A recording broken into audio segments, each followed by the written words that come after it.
a combination of Yankeeism, Brahmanism, and Zionism, as if one is not enough. And this unholy triaxis between these three hegemonic thoughts on one side and racism on the other side is the bane not only of India and Pakistan, but the bane of humanity. Every human being, if it is suffering since World War II, it's because of this unholy triaxis between Brahmanism, Yankeeism, and Zionism. It doesn't matter. History goes along. We will come to a new milieu where all these arrogant aggressors and hegemonists will meet their fate. Dialectics and divine intervention will take care of them. That does not mean we should not struggle. Let us continue our struggle. But we cannot have a unified struggle until and unless we start looking at history and the human race through a human prism. If we sectionalize ourselves into Sikhs, Muslims, Hindus, Christians, and whatever it is, the struggle is between the oppressed and the arrogant oppressors. Let's start looking at life through a human prism. My brother from Japan brought a very lovely message of peace to us. And I questioned the Japanese. I said, for how long will you remain an economic samurai and a political bonsai? And this is what the pattern which Yankeeism wants to do, not only with us, they want to do it with the rest of the world. It's very true. Everybody is being touted economic models. The Americans have a beautiful model. First, they designate an enemy, then set out to destroy him, and then rebuild him. So we don't know at what stage and phase we are in. Are we in the destruction phase? Are we in the building stage? What are we doing? Anyway, but the march of history is going to prove in a very short time that the arrogant aggressors, the antichrist in the man, that is coming to its nemesis. Who could have imagined 30, 40 years ago that the Soviet Union would implode? The Soviet Union would implode. I'll give the credit to the so-called Mujahideen. I have my reservations. But let's give them a little credit. They did a good job. But it was the Soviet Union hierarchy under Gorbachev which voluntarily decided to vacate Afghanistan as way back as 1980 February. The first US dollar had not come into Pakistan. The first Saudi riyal had not come into Pakistan. And the Soviet Union voluntarily decided to leave Afghanistan. But we have such dear friends in the Yankees. They said, why are you in a hurry to go? You be here, we'll join hands and destroy this whole region. So we've had that battle between CIA and PIA. Pakistan, Iran, and Afghanistan. And so these are serious things. I'm just, in lighter vein, I'm presenting it to you because the Americans, unfortunately, they themselves are being wagged by 2%.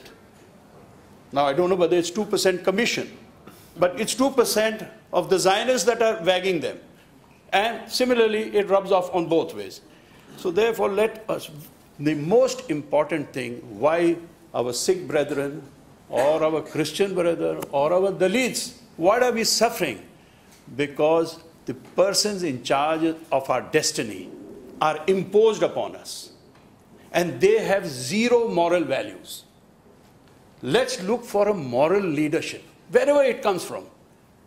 If it can come from a Sikh, I'll follow him. I'll abdicate the Muslim leadership, if it can, but it has to be morally endowed. If it's a Hindu, I'll follow him, provided the barometer is the level of morality and the level of humanness. Let's look for that. And this forum multicultural, multi-faith and everything, I think can contribute. I have besides me a very learned scholar who's churned out 3 books on Zionism. I don't know how he dared to write it, but he did. And it's something really remarkable. We are not against the Jews or the Christians or the Muslims or the Hindus. As a Muslim, I'm only against oppressors and the arrogant.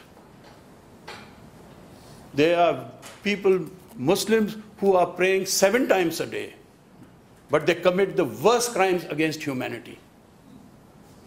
So let's not be taken in by this holistic approach or the rest of it. Yes, without a divine ethos, humanity cannot survive.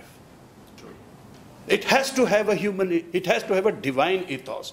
And that's why we are trying to promote at a different forum the Abrahamic faiths. It's not a buzzword. It's today very big. It's a marketable document. But we are trying to talk of Beit Ibrahim, the Abrahamic faiths. But that does not exclude the Hindus.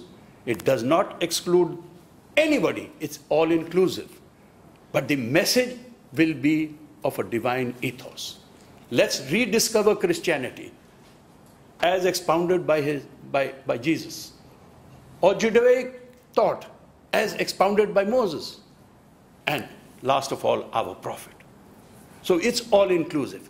And I think a breakthrough is round the corner, because the world is tired of this arrogant secularism, which Europe adopted 200 years ago. And at a forum that I was speaking in Canada, it was again a House of Commons committee, but the thing was chaired by the Deputy Minister for Foreign Affairs or State or whatever it is. And there were opinion makers invited from different parts of South Asia. And there I said, ladies and gentlemen, I would like you to pause, review and revise your attitude towards Islam and Muslims. Today you're branding us as the worst terrorists history has ever seen. But tell me one thing. In the last 100 years, 100 million Christians were slaughtered in Europe. Did any Muslim have a part to play in that? This is secularism.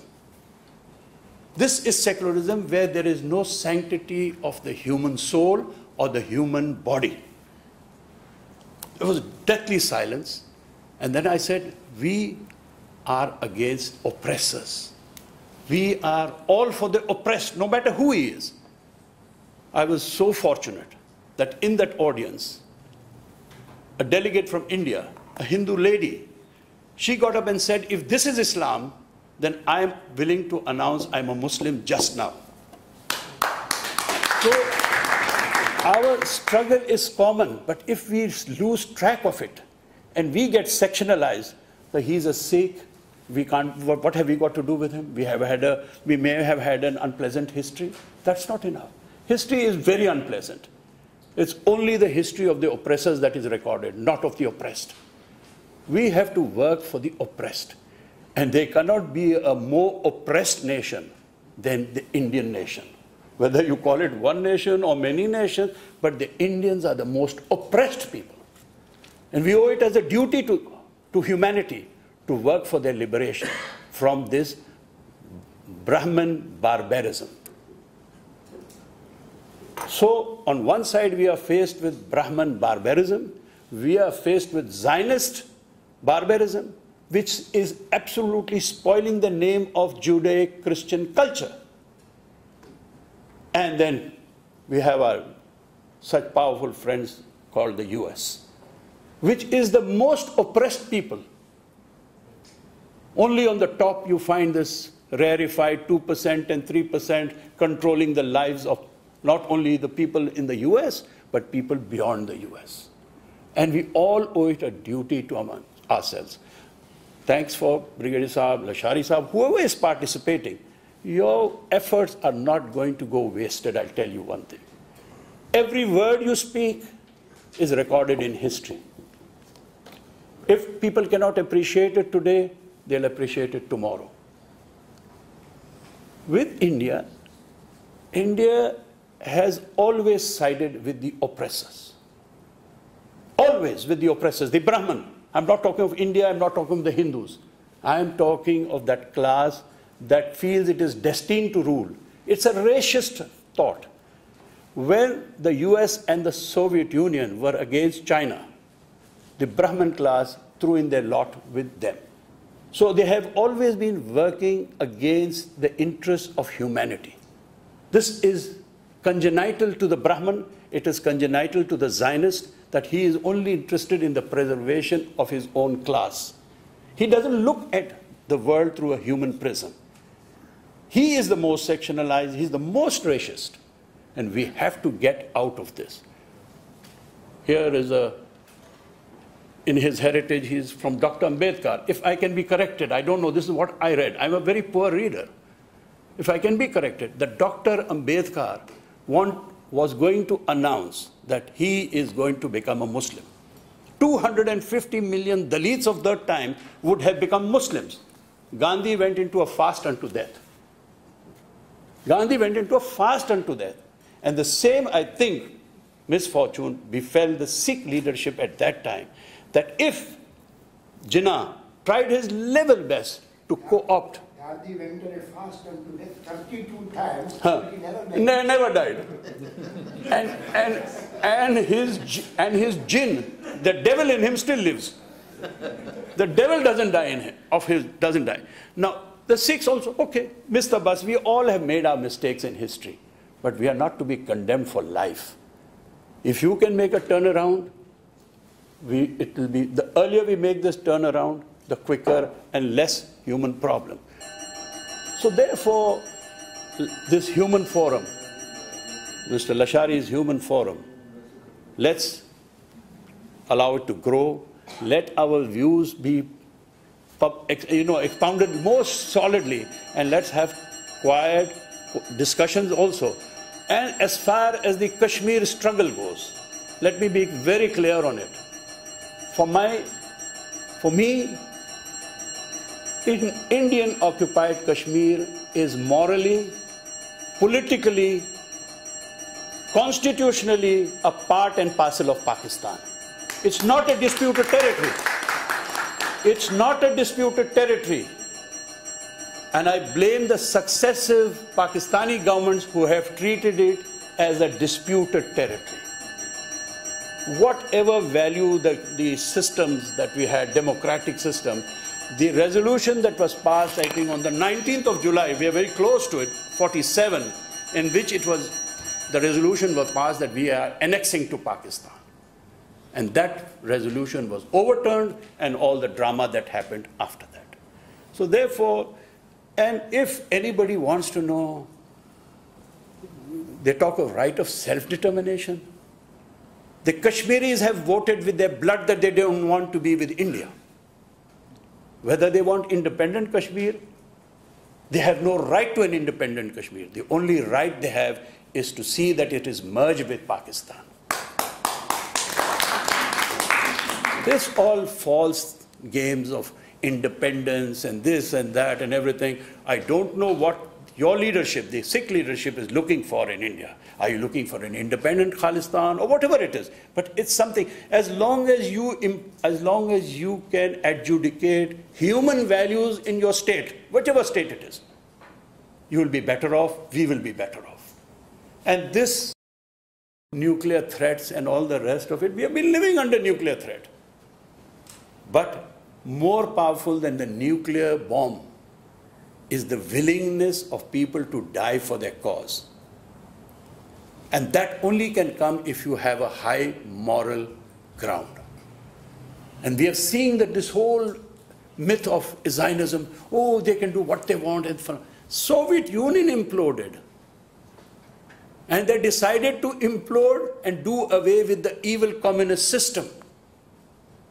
Evil communist, by 1980, February 1980, the first time and the last session which Brezhnev presided over, he said, we have for the first time seen religious values as a basis for mass mobilization. because they were fed on some stupid theory that it's an opium of the masses.